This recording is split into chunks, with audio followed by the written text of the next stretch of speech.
Les mots affectent aussi bien celui qui parle que celui qui les reçoit. La langue est un feu, c'est le monde du mal parmi les membres du corps. Elle corrompt tout le corps, elle enflamme toute la vie, elle est elle-même enflammée par l'enfer.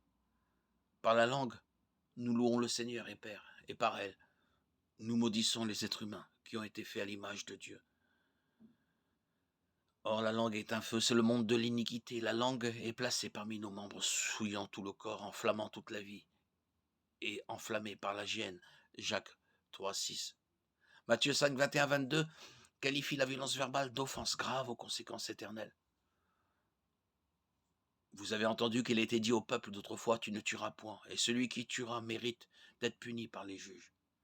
Mais moi je vous dis, quiconque se met en colère contre son frère mérite d'être puni par les juges.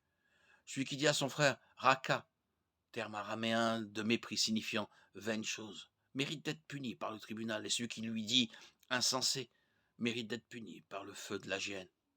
Dieu désire que nous nous encouragions les uns les autres et que nous nous édifions les uns les autres, et que nous ne laissions sortir de notre bouche aucune parole mauvaise, mais s'il y a lieu quelque chose de bon pour l'édification des hommes. 1 Thessaloniciens 5, 11, Éphésiens 4, 29. Dieu veut que nos paroles et nos relations soient saines et vivifiantes. Gardez à l'esprit que Dieu a créé l'univers avec sa parole, Genèse 1, 3, et que Jésus lui-même est appelé la parole de Dieu, Jean 1, 1, 14. Son désir est que nous reconnaissions le pouvoir que portent nos paroles et que nous les utilisions comme il le ferait.